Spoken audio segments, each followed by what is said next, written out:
Talk about this now with Paul Smith, a France expert and professor at the University of Nottingham. Paul, thanks for joining us. Always a pleasure to have you on the show. This vote is due to be held just a few hours from now. How close do you think it's going to be?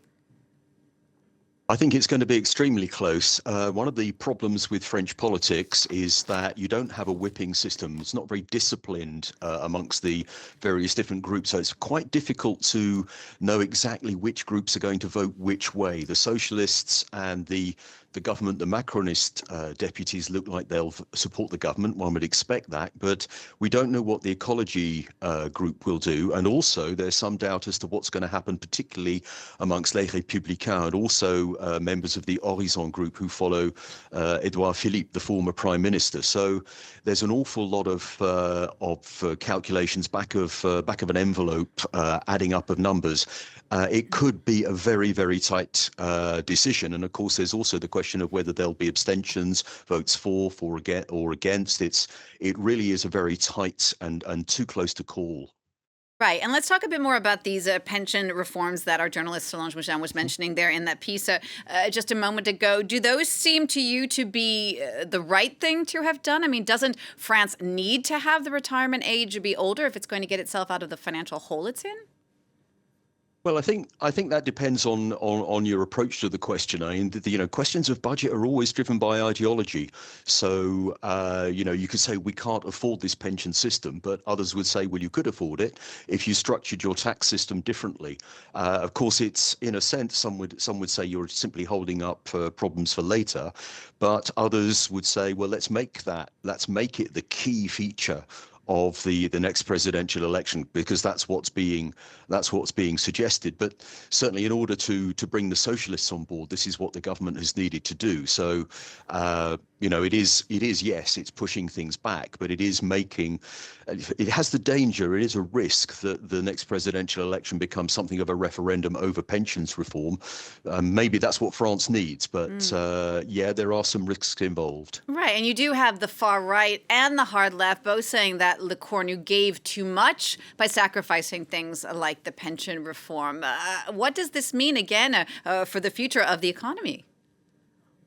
Well, it will be very demanding for the economy. I mean, even the 19 billion euros of savings that the government says it's going to achieve have been questioned by some experts. But the problem for the National Rally in particular is that, and Le Pen, is that they've kind of been sidelined by the whole debate. It's very much been about the debate between the centre, the government, the Macronists, and the socialists, and to some extent the moderate right as well. But it is kind of setting up problems. But to be honest with you, the National Rally doesn't really have the answers to those problems. They've really struggled to make their voices heard during this whole process.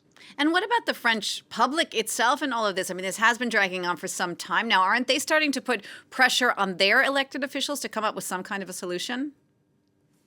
Yes, that was very much the mood over the weekend. A lot of deputies will have been back in their constituencies. There are various things that go on in early December in some parts of France. It's quite important that they celebrate St. Nicholas's Day. So particularly in the east of France, there'll be other celebrations being held last weekend. So a lot of deputies out in the constituencies, and a lot coming back saying that what the French public want is a budget, at least. And the government, of course, is from its side is pushing on that, saying the way to control the deficit is to have a budget rather than vote against these proposals, and then kind of have a free for all where spending is not being controlled. So you've got those two pressures, and certainly the impression is that the French public just want there to be a budget of some sort.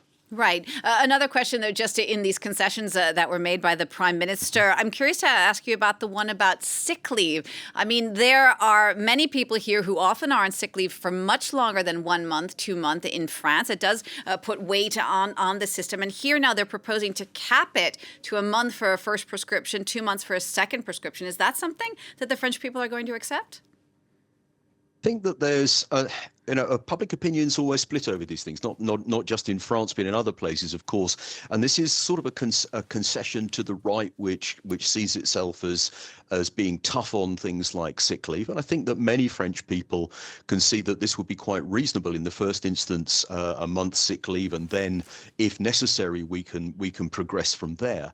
But certainly out there amongst with French public opinion, there's a sense that the system is too generous. So I think that it's something that brings the right on board, where the left has really got its major concession in terms of the pensions reform, but also other concessions that were made yesterday, government amendments to bring the ecologists on board. It'll be very interesting to see how they vote when the vote takes place later on today. Indeed. All right, Paul, we just have a quick minute left. Just to wrap up, how do you see this all playing out? Will we finally get some sort of decision and be able to move forward here in France this afternoon?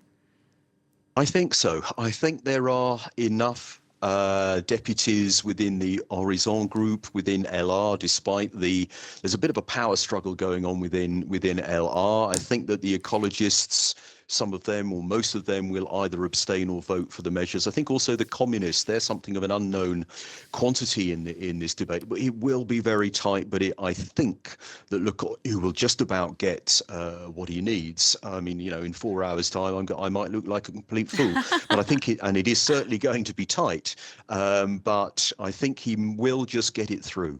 All right, well, we'll check back in with you, I'm sure, at some point to see how this all went down. Thank you so much for sharing your expertise with us, Paul Smith. Thank you.